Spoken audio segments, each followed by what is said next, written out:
Assalamualaikum warahmatullahi wabarakatuh.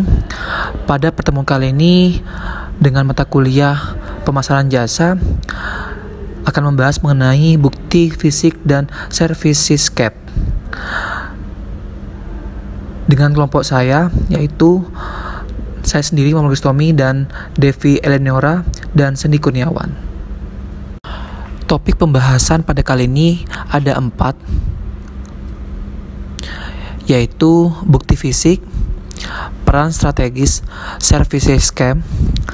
Yang kedua, kerangka kerja untuk memahami efek services scam terhadap perilaku. Dan yang ketiga, pedoman strategis bukti fisik. Bukti fisik. Apa itu bukti fisik?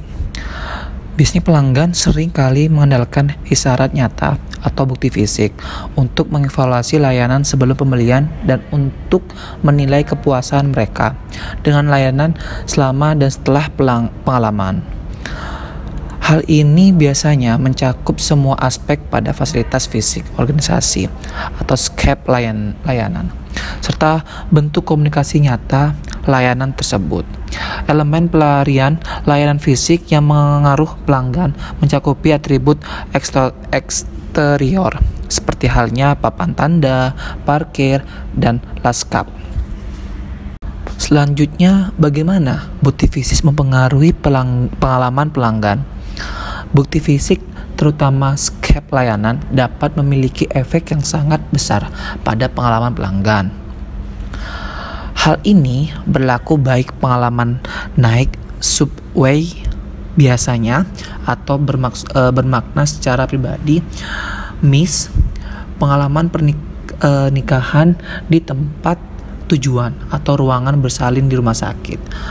Maksudnya adalah di mana kondisi suatu tempat ini juga dapat berpengaruh pada suatu pelayanan. Petualangan perjalanan selama seminggu, maksudnya adalah di mana kita dapat mengevaluasi pelayanan dalam waktu atau jangka 1 minggu tersebut. Selanjutnya, jenis services cap sangat bergantung pada gagasan dan konsep dari psikologi lingkungan, bidang yang mencakupi studi tentang manusia dan hubungannya antara lain lingkungan tersebut, seperti halnya alam dan sosial. Pengaturan fisik mungkin lebih atau kurang penting dalam mencapai pemasaran organisasi dan tujuan lainnya, tergantung pada faktor-faktor tertentu pada jenis yang ada. Lalu penggunaan services cap yang melakukan atau menggunakan ada suatu organisasi berbeda dalam hal siapa yang akan dipengaruhi oleh services cap. Maksudnya adalah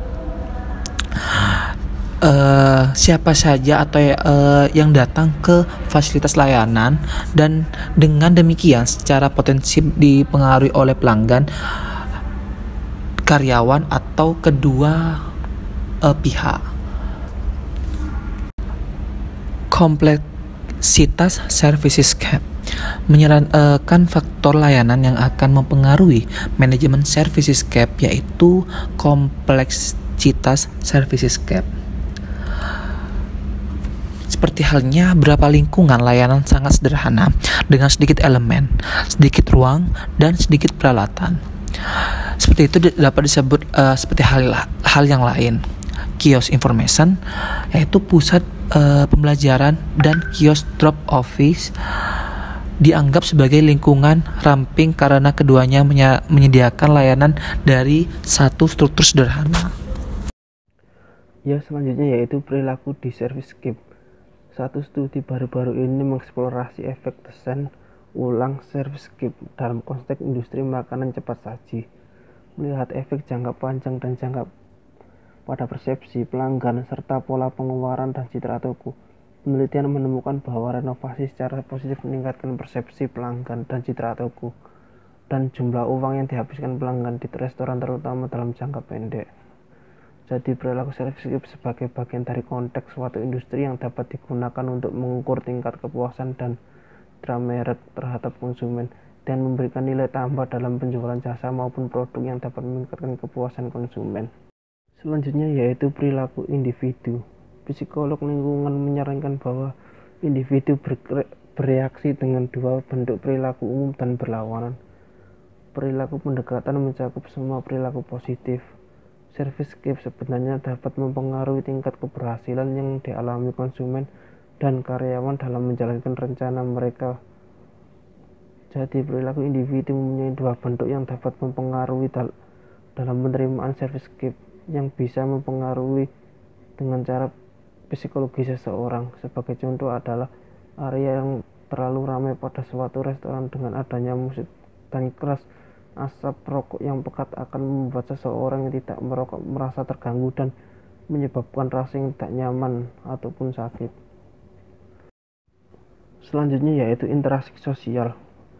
Servicescape pada interaksi sosial dapat mempengaruhi sifat dan kualitas pada interaksi pelanggan dan karyawan. Paling langsung dalam layanan interpersonal, yang dapat dinyatakan bahwa semua interaksi sosial dipengaruhi oleh wadah fisik dan tempat terjadinya.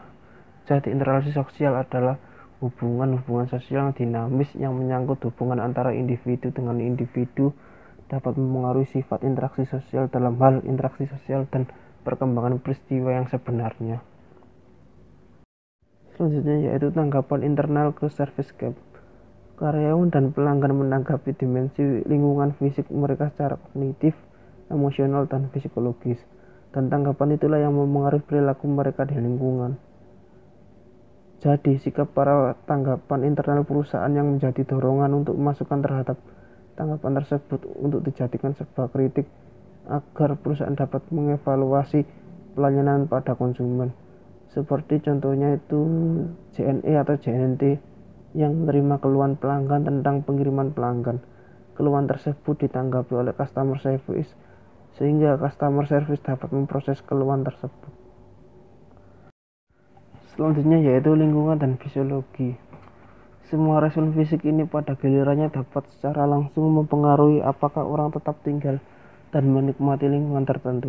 Jadi perusahaan memberikan layanan konsumen sehingga perusahaan dapat mengetahui kepuasan pada konsumen agar dapat melakukan pelayanan semaksimal mungkin. Selanjutnya yaitu variasi dalam respon individu.